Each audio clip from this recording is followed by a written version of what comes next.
or less. Okay, sure. So for That's those what who we don't do now. know, we actually want to start off by explaining what the Keystone Action pipeline looks like. So as you can see, it starts for Canada. So I got this for you. And, I mean, What's the resolution? no, we were just explaining. No, I want to know what the resolution A resolution of. is. What's the resolution? What's the statement that you approved? Oh, no, we just want to first. No, I know what you want to do. I want to know the resolution. What's the resolution? Oh, no, this is more like, We'll just start. We'll just start. We'll just start. So, yeah, I want to know what the resolution. We don't like the pipeline. We don't want to build. So affirmative. we're Oh, yeah, negative, negative. negative affirmative. Affirmative is always on the left. Oh, should we Wait, switch? wait, Hot spot. So you guys We're for middle. are proposing that Excel will be a net benefit to Canada. Is that your proposal? We're contesting that. And you're saying you're wrong. Okay, net. So is that the proposal? The pipeline will be a net benefit to Canada. Is that the proposal? What is the proposal? To safer, more secure. I want to know what the resolution is. The resolution is, be it resolved that. It best benefits the U.S. and Canada Sorry? as opposed to, it best benefits, if this Keystone pipeline were to be approved, it would best benefit Canada and the U.S. Okay, so it would be a net benefit to Canada. Got it.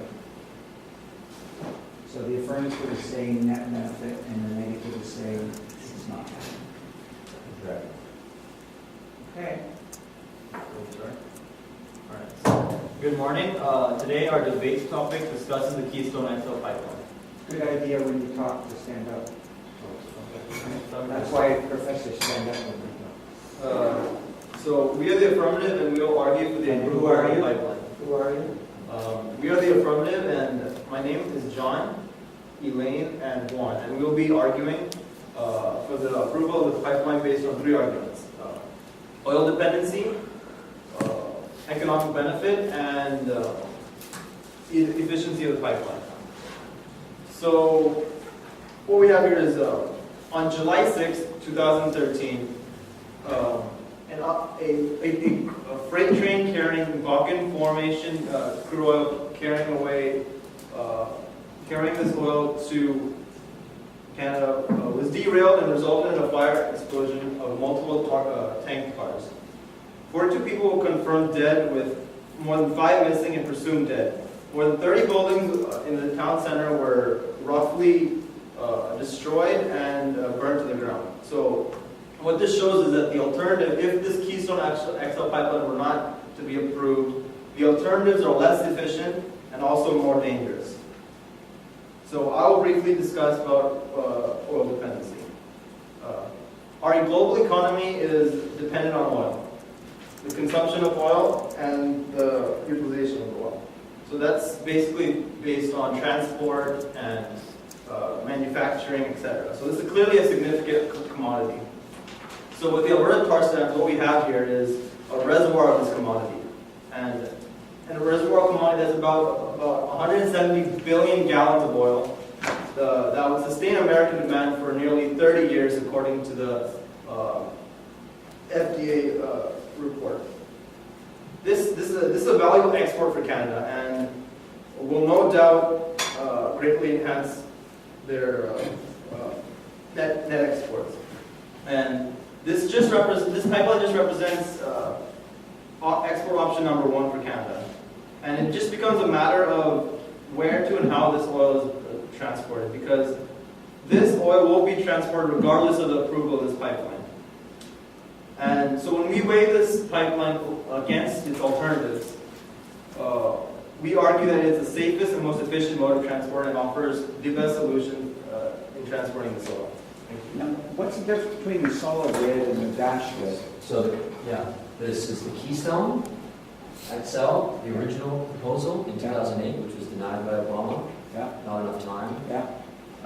And this is the new one, which went around what I'm about to talk about. There's significant geographical location. So they're both proposed. No, one of them was This rejected is as a. not in question anymore, the dotted line. And that's the new It's a one, reroute. right? The red one's built. and the red And one. the southern half is, Southern one is the southern half is built already. You don't need permission by the resident to cross, you only need permission to cross the border, so they can continue building it until Canada, and then they can get Obama's approval to cross the border, right? Okay, so let me get this right. Yeah. The dashed line is irrelevant. Irrelevant. The solid red line Is Is in going question. to be Is in built. question. is That's going to a be built. question, yeah. Well, There are arguing people. about it won't. Okay. The And solid red line is. so from Hardisty to Steel City is up for debate. This is the best, well, It's up for debate It is, whether or it not is. we allow that pipeline. yeah, but it needs to And go the to the affirmative city. is saying, let's let it go Let's, yeah, ahead. let's build. And that your basic pipeline. argument is it's an export. No, not only that, it is the best method of transportation. So, Yeah, I mean, there's the argument. First Sure. argument is oil dependency, as we stated, Yeah. due to our economy's, But it's an export. We want to Yeah, it's an export, and this is the best way to export. yeah, it is a best. Because the alternatives are, leave us with far more issues than this would solve. The externalities. All right, So now we'll talk about economic benefit. Let's hear from the negative side, your opening statement. sure. All right, so yeah, we are, my name is Dicky, this is Blair, and this is James, and we are arguing against the construction of the Keystone Pipeline. Firstly, I'd like to bring up a case in 2010 of a crude oil pipeline in Michigan ruptured, and it resulted in the spill of up to, I think it was a million barrels of crude oil into the environment. Though alarms sounded in Enbridge's Edmonton headquarters at the time of the rupture, it was 18 hours before a Michigan utilities employee reported oil spilling and the pipeline company learned about the spill. So this was not noticed by the detection technology. It was noticed by somebody who was completely third party to the company, which I think is significant because the detection technology that they were using actually thought that it was just a bubble in the system, in the pipeline. And to try to fix that, they actually pumped more oil and put higher pressure through the pipeline, which resulted in more crude oil being spilled. So we have 1 million gallons released, and it all flowed to the bottom of the Kalamazoo River. And in cleaning up, they actually were spraying Enbridge toxic chemicals and surfactants or dilutants, which were used to, they basically, it makes these crude oil clumps flow to the bottom of the river and make it look as though the cleanup was over and it had been done, but realistically, all there was were just giant deposits of this crude oil laying in the bottom of the river. So, pardon me? Lying at the bottom. Yeah, exactly. But yeah, so I'd like to bring up the question. I mean, what incentive No, there's does no question. You're just giving me an opening statement now. Opening So you give us your best sort of hypothesis. So to continue on the opening statement, it's going to have effect on the natural resources and ecosystems. Okay, so in beige is the Nebraska Sandhills. The new route avoided that because it's porous soil and the groundwater is very shallow, it's going out to the surface at once. And it also recharges Gilgallo Aquifer, right here, Gilgallo Aquifer. So this is one of the world's largest natural freshwater aquifers. Stretches from, all of Central America, really, and it feeds 30% of the irrigation feeding the breadbasket of America, and close to 80% of drinking water in local regions. So if there is a spill, the effects of crude oil, if there's a spill, because there's been chemical and there's bitumen in the oil, it condenses into blobs and sinks instead of premium oil, which would separate from the water and go to the surface. So it's easier to clean up. It's premium oil. But crude oil will go to the bottom of an aquifer, which is nearly impossible to clean up. There's places scuba divers can't even go in the aquifer because it's. Why don't they just go a little bit to the right and end up back going through Leak and then to Steel City? Yeah, because Why do they have to get to Steel City? Is that where all the... Steel City is where it's a central node where there's another pipeline from the Dayton regions, Yeah. going from, there's similar crude oil being produced up there. So why don't they just avoid all Why don't the we just issues go around it? going around that? big population? Because it is not less cost effective, and it actually, there's a reason why it's actually going to aquifer. It actually symbolizes a best method of detecting whether there's a leak or not. Now, if you were to go around, there's actually what's called cost effective too. There'll be an increase on the distance, which also will increase the probability of leaks also as well. Now, the reason why it goes to the aquifer is as opposed to the sandhills, because the shallow water that is there, that allows them to actually create a method of. Why don't they just shoot it over to Superior then? Follow that dotted blue line. There's also another reason, because it's on undeveloped land.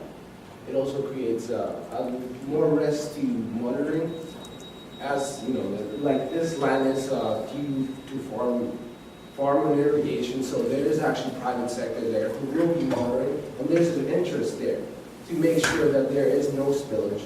There's over a year, there's training also that TransCan is doing to the farmers, people who are there to monitor also the pipeline that goes through their farms and so on. So that is the proposed line, and that is the reason why the FDA even approved this project. All right. So, Let's, I think we got a general feel for it. So Sure. let's move to the rebuttal. Yeah. Actually, I don't think we need to rebut either. Let's move to the question and answer period. So sure. why don't you, the affirmative, put a question or two to the negative side. So we start first? Sure. Okay. How about Elaine? I haven't heard from you. Okay, You're right here. so we're asking Stand if up, stand up, stand up. the Keystone Pipeline were to be declined, what other alternative sources of energy which we propose we invest in to counter the lost opportunity of 30 years of sustained American demand, considering no other energy source has the market outreach that oil has in the global economy. When you talk about producing energy, there are a vast array of alternatives that are coming to surface to be economically viable. Now, if you look at, if you were to plot a graph of the cost of producing solar energy, it has decreased exponentially in recent years. And this is from a lot of private investment. And if the government were to direct its resources into sustainable, renewable energy, then, and rather than investing in pipelines, then these costs would further be decreased. There would be further innovation in these sectors, and likely, many scientists predict that within our lifetimes, oil resources will be depleted, and these alternative methods of producing energy will be vitally necessary, and oil will not be a feasible option because it will be depleted. And so we need to start investing in these alternative resources right now. Can I add to that? I feel like, yes, it's very real. However, our economy. No, you're not rebutting, you're asking them questions. Well, the second question.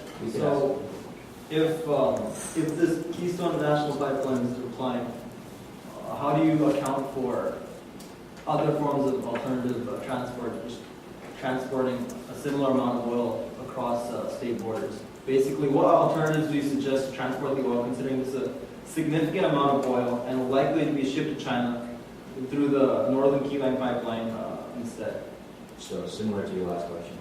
It's pretty much. Alternative, not just energy, alternative transport, like the oil An itself. alternative method of transport. Because the oil will be exploded. Like it's a massive resource. So you're asking us, what is the alternative source of transportation instead of the pipeline? Yeah. Yeah, okay. So I guess how we'd answer that is, we're not proposing, our initial, what we're talking about in this debate is whether the Keystone should be built or not what are alternatives if it gets denied, if it doesn't have to be a pipeline going through. So our best alternative is no alternative, right? Because we're not supporters of the tar sands. You know, we're going to be talking about tailing ponds and how it's contributing to, it's so large you can see them from space now. I'm not sure if you're familiar with tailing ponds, but just toxic water that's leading into the global water table. And we're not supporters of the tar sands. We don't want to propose an alternative. We want to switch our economy into coupling economic growth with environmental responsibility. If I could just add to that briefly, although the opposition is trying to limit this debate to the transportation methods, it's not just about the transportation. If you build this pipeline, many organizations such as Greenpeace and scientists as well have been estimating that the extraction from the tar sands will expand by as much as 30%. And these tar sands are having devastating impacts on the nearby residents. Different doctors such as John O'Connell has come up to the Senate saying that cancer rates have spiked dramatically in nearby areas, and this is directly linked to the people downwind from the tar sands. And so it's not just about the transportation; it's about the extraction that is going to dramatically increase as soon as this is built. It's interesting because if the Koch brothers, if you're familiar with the Koch brothers in America, they own a refinery in Texas there, and it's specific to crude oil. So they need crude oil, which they're presently getting from Venezuela. And when Chavez was alive, he was supplying it at a premium price higher than premium fine oil. So they're paying close to $90 a barrel, and now Canada is selling them from the tar sands for a third of the price, close to $30 a barrel. So what we're proposing is basic supply and demand economics. Price goes down, they're going to want to increase the quantity of the output, and this is going to be like James was saying, increase production by 30% is what the increase proposes. And Do we have that? yeah, this is